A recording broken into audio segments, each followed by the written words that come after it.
இது சுவிஸ் தமிழ் டிவியின் இன்றைய பிரதான செய்திகள். செய்தி ஆசிரியர் தேவாமதன். செய்திகளை வாசிக்கும் நான் திரையப்பா வினோத் கண்ணன். முதலில் தலைப்புச் செய்திகள். சுவிஸில் வாட்ஸ்அப் பயன்படுத்துபவர்களுக்கு போலீசார் விடுத்த எச்சரிக்கை. கற்பழிப்பு வழக்கில் தாரிக் ரமலான் குற்றவாளி என ஜெனீவா நீதிமன்றம் தீர்ப்பு. சுவிட்சர்லாந்துக்கான குடியுரிமை கட்டணத்தை பாதியாக குறைக்கும் சுவிஸ் மாகாணம். 2024 உலகின் சிறந்த நாடாக தெரிவு செய்யப்பட்டுள்ள சுவிட்சர்லாந்து. சுவிஸில் வாழும் சுவிஸ் நாட்டவர் அல்லாதவர்கள் தொடர்பில் புதிய தகவல்.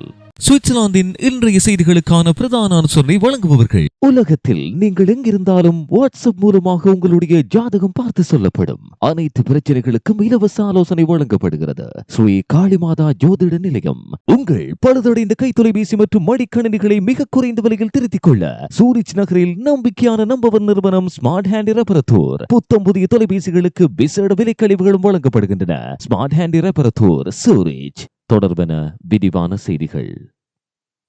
சுவிட்சர்லாந்தில் குடியுரிமை பெறும் வெளிநாட்டவர்கள் குடியுரிமை பெறுவதற்காக கட்டணம் ஒன்றை செலுத்த வேண்டும். இந்த கட்டணம் மாகாணத்துக்கு மாகாணம் மாறுபடும். இந்நிலையில் அக்டோபர் மாதம் 1ஆம் தேதி முதல் பாசல் நகரத்தில் குடியுரிமை பெறுவதற்கான மாகாண கட்டணம் பாதியாக குறைக்கப்பட உள்ளது. தற்போதைய குடியுரிமை கட்டணம் 300 சுவிஸ் பிராங்குகளாக இருக்கும் நிலையில் அடுத்த மாதம் முதல் அது 150 சுவிஸ் பிராங்குகளாக குறைக்கப்பட உள்ளதாக உள்ளூர் அதிகாரிகள் தெரிவிக்கின்றனர். 19 வயதுக்கு குறைந்தவர்களுக்கு எப்போதும் போல குடியுரிமை கட்டணம் எதுவும் கிடையாது என்பதும் சுட்டிக்காட்டத்தக்கது. நேற்று இரவு 10 மணிக்கு முன்னதாக சூரிச்சில் உள்ள ஆம்வாசர் 146 உள்ள எரிவாயு நிலைய கடையில் முகமூடி அணிந்த ஒருவர் நுழைந்தார். அவர் ஊழியர் ஒருவரை கத்தியை காட்டி மிரட்டி பணம் தருமாறு கூறினார். அதிர்ஷ்டவசமாக யாருக்கும் காயம் ஏற்படவில்லை. கொள்ளையடிக்கும் நபர் ஐரோப்பா புரோக்க திசையில் தப்பிப்பதற்கு முன் பல 100 பிராங்குகளை கொள்ளையடித்து சென்றதாக தெரிவிக்கப்பட்டுள்ளது. தற்போது போலீசார் சந்தேக நபரை தேடி வருவதோடு பொதுமக்களின் உதவியை நாடியுள்ளனர். குறித்த மனிதன் சுமார் 175 தொடக்கம் 180 சென்டிமீட்டர் உயரம், மெல்லிய உருவம் கொண்டவர் என விவரிக்கப்படுகிறது. அவர் முழுக்க கருப்பு உடை அணிந்து, நீல நிற கையுறை அணிந்து, பச்சை நிற கத்தியை ஏந்தியிருந்தார். இந்த சம்பவம் குறித்து ஏதேனும் தகவல் தெரிந்தால் சூரிச் நகர காவல்துறையை 0444 117 117 என்ற எண்ணில் தொடர்பு கொள்ளவும். குத்தகைதாரர்கள் தங்கள் வாடகையில் 30% வரியிலிருந்து கழிக்க அனுமதிக்கும் திட்டத்தை சூரிச் நாடாளுமன்றம் நிராகரித்துள்ளது. சில நாடாளுமன்ற உறுப்பினர்கள் இந்த யோசனையை பரிந்துரைத்தனர். ஏனெனில் வாடகை, சுகாதார காப்பீடு ஆகியவை சூரிச்சில் வசிக்கும் மக்களுக்கு மிகப்பெரிய செலவுகளில் ஒன்றாகும். இந்த வரி விலக்கை அனுமதிப்பது குடியிருப்பாளர்கள் தங்கள் நிதிச்சுமையை நிர்வகிக்க உதவும் ஒரு நியாயமான வழியாகும் என்று அவர்கள் நம்பினர். எனினும் பெரும்பான்மையான நாடாளுமன்ற உறுப்பினர்கள் இந்த பிரேரணைக்கு உடன்படவில்லை. இந்த நடவடிக்கை அங்கீகரிக்கப்பட்டால் கண்டோன் 350 மில்லியன் பிராங்குகளை வரி வருவாயில் இழக்க நேரிடும் என்று அவர்கள் வாதிட்டனர். எனவே இந்த சாத்தியமான இழப்பு காரணமாக வாடகை கழித்தல் திட்டத்தை முன்னோக்கி நகர்த்த வேண்டாம் என்று நாடாளுமன்றம் முடிவு செய்துள்ளமை குறிப்பிடத்தக்கது. சுவிட்சர்லாந்தில் வீட்டிலோ ஓய்வு நேரங்களிலோ விபத்துகளில் சிக்கி உயிரிழப்பவர்களின் எண்ணிக்கை அதிகரித்து வருவதாக தெரிவிக்கப்படுகிறது. குறிப்பாக கடந்த 10 ஆண்டுகளில் மூச்சுத் திணறல் மற்றும் உயிரிழப்பவர்களின் எண்ணிக்கை கடுமையாக உயர்ந்துள்ளது என விபத்து தடுப்புக்கான சுவிஸ் கவுன்சில் செவ்வாய்க்கிழமை தெரிவித்துள்ளது. விபத்து தடுப்புக்கான சுவிஸ் கவுன்சிலின்படி சுவிட்சர்லாந்தில் ஒவ்வொரு ஆண்டும் 1700 பேர் நீர்வீழ்ச்சியில் இறக்கின்றனர். கடந்த 10 ஆண்டுகளில் விழும் விபத்துகளின் எண்ணிக்கை ஆண்டுக்கு 20 அதிகரித்துள்ளது. மேலும் விபத்து தடுப்புக்கான சுவிஸ் கவுன்சில் மூச்சு திணறல் விபத்துகளின் அதிகரிப்பையும் பதிவு செய்துள்ளது. சராசரியாக ஆண்டுக்கு 3 இறப்புகள் என இன்று 135 உள்ளது. பொதுவாக வீட்டிலும் ஓய்வு நேரங்களிலும் ஏற்படும் மரண விபத்துகளின் எண்ணிக்கை கடந்த 10 ஆண்டுகளில் ஆண்டுக்கு சராசரியாக 31 பேர் அதிகரித்து சுமார் 2100 உயர்ந்துள்ளது. இவற்றிற்கு மக்கள் தொகை மாற்றம்தான் காரணம் என விபத்து தடுப்பு பிரிவு தெரிவிக்கிறது. மேலும் முதியோர்களின் எண்ணிக்கை அதிகரிப்பாலும் வயது முதிர்ச்சியாலும் பல விபத்துகள் ஏற்பட்டு இறப்பு வீதம் அதிகரிப்பதாகவும் கூறப்படுகிறது. வீட்டில் ஓய்வு நேரத்திலும் இறப்பவர்களின் சராசரி வயது 82 கணக்கிடப்பட்டுள்ளது. சாலை போக்குவரத்து மற்றும் விளையாட்டு விபத்துகளில் உயிரிழப்பவர்களின் சராசரி வயது 53 கணக்கிடப்பட்டுள்ளது. குழந்தைகளின் இறப்பு தொடர்பில் விபத்து தடுப்புக்கான சுவிஸ் கவுன்சில் தெரிவிக்கையில் குழந்தைகளின் எண்ணிக்கையில் ஒவ்வொரு ஆண்டும் 14 குழந்தைகள் வீட்டில் மற்றும் ஓய்வு நேரங்களின் போது விபத்துகளில் இறக்கின்றனர். குழந்தைகள் மூச்சு திணறல், நீரில் மூழ்குதல் மற்றும் உயரத்திலிருந்து விடுதல் போன்றவற்றால் குறிப்பாக ஆபத்தான காயங்களுக்கு ஆளாகின்றனர். சிறு குழந்தைகள் பொதுவாக எந்த அறிகுறியும் இல்லாமல் அமைதியாக நீரில் மூழ்குவதை பெற்றோர்கள் அல்லது பராமரிப்பாளர்களில் 1/5 பகுதியினர் மாத்திரமே அறிந்திருக்கிறார்கள் எனவும் மேற்படி ஆய்வில் தெரிய வந்துள்ளமை குறிப்பிடத்தக்கது.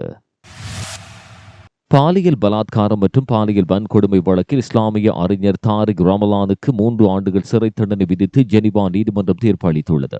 ஜெனிவா மேன்முறையீட்டு நீதிமன்றம் செவ்வாய் அன்று அறிவித்ததன் பிரகாரம் அவர் ஓராண்டு சிறை தண்டனை அனுபவிக்க வேண்டும். அக்டோபர் 2008 ஒரு இரவு ஜெனிவா ஹோட்டல் அறையில் ரமலானில் ஒரு பெண்ணை பாலியல் துஷ்பிரயோகம் செய்தார் என்று ஜெனிவா நீதிபதிகள் கருத்து வெளியிட்டனர். இஸ்லாமிய அறிஞர் இந்த குற்றச்சாட்டுகளை எப்போதும் மறுத்து வருகிறார். மே 2023 ஜெனிவா குற்றவியல் நீதிமன்றம் இந்த குற்றச்சாட்டுகளில் இருந்து அவரை விடுவித்தது. பல சாட்சி அறிக்கைகள், சான்றிதழ்கள், மருத்துவ குறிப்புகள் மற்றும் தனியார் நிபுணர்களின் கருத்துகள் வாதியால் கூறப்படும் உண்மைகளோடு ஒத்துப்போவதாக மேன்முறையீட்டு மற்றும் மறுசீரமைப்பு குற்றவியல் நீதிமன்றம் கண்டறிந்துள்ளதாக நீதிமன்றம் தனது ஊடக வெளியீட்டில் தெரிவித்துள்ளது.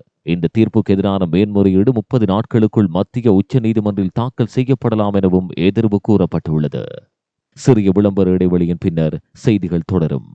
வேலாவர்தனின் விஜி பினான்ஸ் 30 ஆண்டுகளுக்கு மேலாக சுவிட்சர்லாந்தின் சூரிச் நகரில் மிக குறைந்த வட்டி வீதத்தில் நம்பிக்கையான கடன் வழங்குனர் மற்றும் தவணை அடிப்படையில் விமான டிக்கெட்டுகளை பெற்றுக்கொள்ள இன்றைய நாடுங்கள் வேலாவர்தனின் விஜி பினான்ஸ்.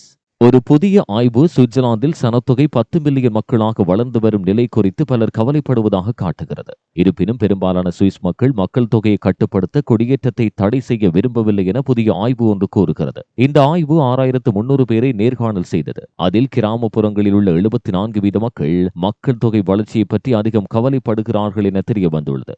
ஆனால் 61% மக்கள் குடியேற்றத்தை தடை செய்வதற்கு எதிராக உள்ளதாகவும் கூறப்படுகிறது. அதிக மக்கள் தொகையை பற்றிய மிகப்பெரிய கவலை வீட்டு பற்றாக்குறை மற்றும் அதிக வாடகை தொகையாகும். மக்கள் அதிக போக்குவரத்து மற்றும் சுவிஸ் கலாச்சாரத்தில் ஏற்படும் மாற்றங்கள் குறித்தும் கவலை கொண்டுள்ளனர். உண்மையில் எத்தனை புலம்பெயர்ந்தோர் சுவிட்சர்லாந்துக்கு வருகிறார்கள் அல்லது அவர்கள் எங்கிருந்து வருகிறார்கள் என்பது பற்றி பல சுவிஸ் மக்களுக்கு தெளிவான புரிதல் இல்லை என்றும் ஆய்வில் கண்டறியப்பட்டுள்ளது. ஐரோப்பா அல்லாத நாடுகளில் இருந்து குடியேறுபவர்களின் எண்ணிக்கையை பலர் மிகையாக மதிப்பிடுவதாகவும் குறித்த ஆய்வு சுட்டிக்காட்டுகின்றமை குறிப்பிடத்தக்கது. செப்டம்பர் 9 முதல் 20, 2024 வரை சுவிஸ் மற்றும் இத்தாலிய விமானப்படைகள் இத்தாலியின் இஸ்ட்ரானாவில் கூட்டு பயிற்சியை நடத்துகின்றன. சிஃபாக்ஸ் எனப்படும் சுவிஸ் மற்றும் இத்தாலிய விமானப்படைகளின் இந்த கூட்டு பயிற்சியானது முதல் முறையாகும் எனவும் கூறப்படுகிறது. மேலும் இரு விமானங்களின் திறன்களையும் சோதித்து மேம்படுத்தும் நோக்குடனும் படைகள் மற்றும் ஒன்றாக வேலை செய்யும் திறனை மேம்படுத்துவதற்காகவும் இந்த நடவடிக்கை மேற்கொள்ளப்படுவதாக தெரிவிக்கப்படுகிறது.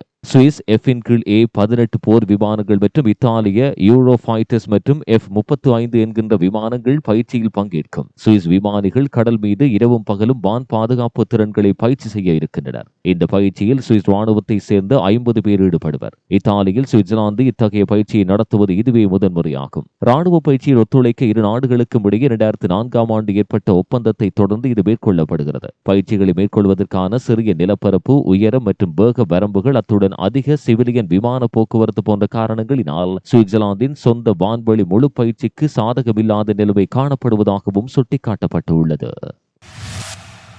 சுவிட்சர்லாந்தில் சைபர் கிரிமினல்கள் தற்போது வாட்ஸ்அப் பயனர்களை குறிவைத்து புதிய மோசடியை மேற்கொண்டு வருவதாக சைபர் கிரைம் போலீசார் எச்சரித்துள்ளனர். இதுபற்றி போலீசார் வெளியிட்ட தகவலில் குறிப்பிடுகையில், உங்கள் வாட்ஸ்அப் கணக்கில் பிரச்சனைகள் இருப்பதாக போலியான எச்சரிக்கை செய்திகளை அனுப்புகின்றனர். இந்த செய்திகளில் உங்கள் கணக்கை சரிபார்க்கும்படி கேட்கப்படும் போலி இணையதளத்திற்கான இணைப்பு அனுப்பப்படுகிறது. மோசடி செய்பவர்கள் உங்களை ஏமாற்றி ஒரு போலி இணையதளத்தை பார்வையிடவும் உங்கள் தொலைபேசி எண்ணை உள்ளிடவும் செய்கிறார்கள். அவர்கள் உங்களுக்கு 8 இலக்க குறியீட்டை வழங்குவர். இந்த குறியீட்டை உங்கள் மொபைலில் உள்ள வாட்ஸ்அப்பில் உள்ளிட்டால் மோசடி செய்பவர்கள் தங்கள் உலாவி மூலம் உங்கள் வாட்ஸ்அப் கணக்கை ஹேக் செய்து கொள்ள முடியும். உங்களை பாதுகாத்துக் கொள்ள இந்த வழிமுறைகளை பின்பற்றவும். 1. சந்தேகத்திற்குரிய எச்சரிக்கை செய்தியை புறக்கணிக்கவும். 2.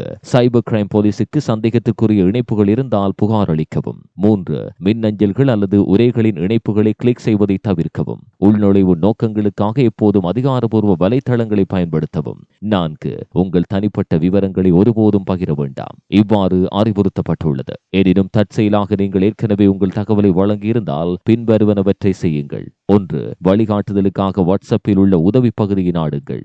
2. ஏதேனும் நிதி இழப்பு ஏற்பட்டால் உங்கள் உள்ளூர் காவல் நிலையத்தில் அறிவிக்கவும் எனவும் சைபர் கிரைம் போலீசார் அறிவுறுத்தியுள்ளனர். உலகின் சிறந்த நாடாக சுவிட்சர்லாந்து தொடர்ந்து 3வது ஆண்டாக தெரிவு செய்யப்பட்டுள்ளது. US நியூஸ் அண்ட் வேர்ல்டின் வருடாந்திர சிறந்த நாடுகளின் தரவரிசையில் வெளியிடப்பட்ட தரவரிசையில் முதல் 25 இடங்களில் 15 ஐரோப்பிய நாடுகள் இடம் பிடித்துள்ளன. மேலும் கிழக்கு மற்றும் தென்கிழக்கு ஆசியா 4 இடங்களையும், மத்திய கிழக்கு 2 இடங்களையும், வட அமெரிக்கா மற்றும் ஓசியானியா தலா 2 இடங்களையும் பிடித்துள்ளன. அதிகாரம், வணிகத்திற்கான வெளிப்படைத்தன்மை மற்றும் கலாசார செல்வாக்கு உள்ளிட்ட பிரிவுகளில் ஒவ்வொரு நாடும் எவ்வளவு சிறப்பாக தரவரிசைப்படுத்தப்பட்டுள்ளன என்பதை மதிப்பிடுவது பெறுவதற்கு உலகெங்கும் உள்ள 17,000க்கு மேற்பட்ட மக்களின் கருத்துக்களை இந்த பகுப்பாய்வு எடுத்தது. தரவரிசையில் முதலிடத்தில் சுவிட்சர்லாந்து இருந்தது. இது 2017 முதல் கிட்டத்தட்ட ஒவ்வொரு ஆண்டும் அட்டவணையில் முதலிடத்தில் உள்ளது. வாழ்க்கை தரம், தொழில் முனைவு மற்றும் சமூக நோக்கமாகிய 3 முக்கிய விடயங்களில் தரவரிசையில் குறிப்பிடத்தக்க செயல்திறனால் சுவிட்சர்லாந்து இவ்வாறு வலுவடைந்துள்ளதாக அந்த அறிக்கை கூறுகிறது. Canada, Australia, Sweden, Germany, England, New Zealand, Denmark ஆகியவை முதல் 10 இடங்களில் உள்ள மற்றைய நாடுகளாகும். சுவிட்சர்லாந்தில் வாழும் சுவிஸ் நாட்டவர் அல்லாதவர்கள் தொடர்பில் புதிய தகவல் ஒன்று வெளியானது. சுவிட்சர்லாந்தில் வாழும் சுவிஸ் நாட்டவர் அல்லாதவர்களின் எண்ணிக்கை சுவிஸ் மக்கள் தொகையில் 27% ஆகும். 2023 ஆண்டின் இறுதி நிலவரப்படி சுவிட்சர்லாந்தில் வாழும் வெளிநாட்டவர்கள் எண்ணிக்கை 2.3 மில்லியன் ஆகும். அவர்களில் 5 ஒருவர் சுவிட்சர்லாந்தில் பிறந்தவர் ஆவார். சுவிட்சர்லாந்தில் வாழும் புலம்பெயர்ந்தோரில் 2023 ஆண்டு நிலவரப்படி 72% பேர் ஐரோப்பிய ஒன்றியம் மற்றும் ஐரோப்பிய தடையில்லா வர்த்தக கூட்டமைப்பு நாடுகளை சேர்ந்தவர்கள். அவர்களில் இத்தாலி நாட்டிலிருந்து புலம்பெயர்ந்தவர்கள் 14%, ஜெர்மனியர்கள் 13.4%, பிரான்ஸ் நாட்டவர்கள் 6.8% ஆகும். ஆனால் மூன்றாம் நாட்டவர்கள் என அழைக்கப்படும் அமெரிக்கா, சீனா, இந்தியா மற்றும் பிரித்தானியாவை சேர்ந்தவர்கள் 10%க்கும் குறைவாகவே உள்ளார்கள். அதற்கு காரணம் சுவிட்சர்லாந்து இவர்களுக்கு வழங்கும் பணி அனுமதிகள் ஒன்றிற்கு 12,000 மாத்திரமே எனவும் குறித்த செய்தியில் தெரிவிக்கப்பட்டுள்ளது. இதுவரை நீங்கள் கேட்டது சுவிஸ் தமிழ் டிவியின் இன்றைய பிரதான செய்திகள். மேலும் கண்டோன் செய்திகளை தினமும் பார்வையிட எங்களுடைய உத்தியோகபூர்வ இணையதளமான swisstamil24.com அணுகுங்கள். வணக்கம்.